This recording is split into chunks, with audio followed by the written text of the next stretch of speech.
하와는 성경이 말하는 인류 최초의 여인이다. 그녀는 누구에게서 태어난 존재가 아니다. 아버지도 어머니도 없다. 그녀는 남편 아담의 갈빗대로부터 창조되었다. 창세기 2장 21절은 말한다. 여호와 하나님이 아담을 깊이 잠들게 하시니 그가 잠들매 그 갈빗대 하나를 취하고 살로 채우시고 여호와 하나님이 아담에게서 취하신 그 갈빗대로 여자를 만드시고 그를 아담에게로 이끌어 오시니 하와는 인류 역사상 가장 독특한 방식으로 창조된 존재다. 남자도 여자도 아닌 흙에서 지음받은 아담과 달리 그녀는 이미 살아있는 존재의 일부에서 나왔다. 이는 상징적 의미가 크다. 하와는 아담의 머리에서 나오지 않았기에 남편을 지배하려고 지음받은 존재가 아니고 발에서 나오지 않았기에 짓밟히라고 지음받은 존재도 아니다. 오히려 심장 가까이 갈비뼈 곁에서 나왔기에 동반자, 사랑의 대상으로 창조된 존재였다. 아담은 그녀를 보며 이렇게 말한다. 이는 내 뼈 중에 뼈요 살 중에 살이라. 그녀의 이름은 원래 없었다. 성경은 그녀를 단순히 여자라고만 불렀다. 그러다 타락 이후 아담은 그녀를 하와라고 이름 지었다. 아담이 그의 아내의 이름을 하와라 불렀으니 그는 모든 산자의 어미가 됨이더라. 하와는 히브리어로 생명을 주는 자라는 뜻을 가지고 있다. 흥미롭게도 그녀가 이 이름을 받은 시점은 선악과를 먹고 타락한 직후였다. 즉 범죄 이후 그녀는 죄의 근원으로 불리지 않고 생명의 어머니로 불렸다. 이것은 단순한 명칭이 아니라 하나님의 구속 계획의 신비가 담긴 선언이었다. 하와는 단순히 여성이 아니었다. 그녀는 인간 존재의 절반이었다. 아담이 남성을 대표한다면 하와는 여성을 대표하며 둘은 함께 하나님의 형상을 이루는 존재였다. 창세기 1장 27절은 말한다.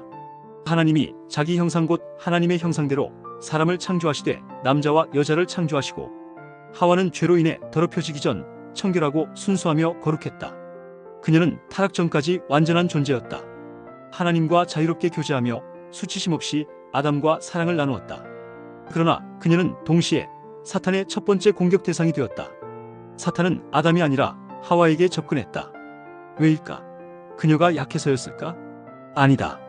오히려 그녀는 순수했기에 타락에 대한 경계가 없었고 인간 역사상 최초의 유혹을 마주한 자였기 때문이다. 이 장면은 매우 흥미롭다.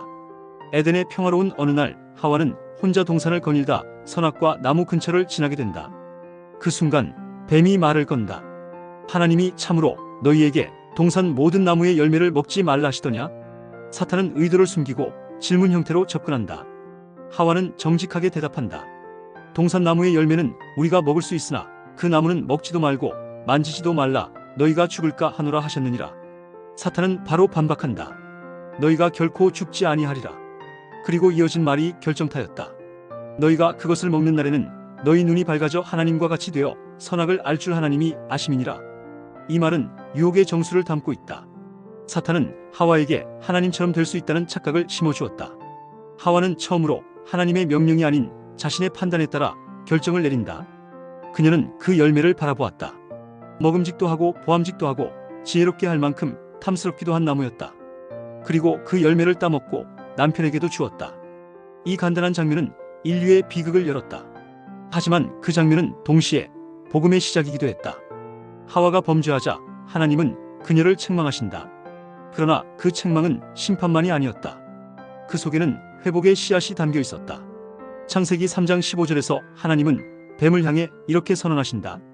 내가 너로 여자와 원수가 되게 하고 너의 후손도 여자의 후손과 원수가 되게 하리니 여자의 후손은 내 머리를 상하게 할 것이요 너는 그의 발꿈치를 상하게 할 것이니라.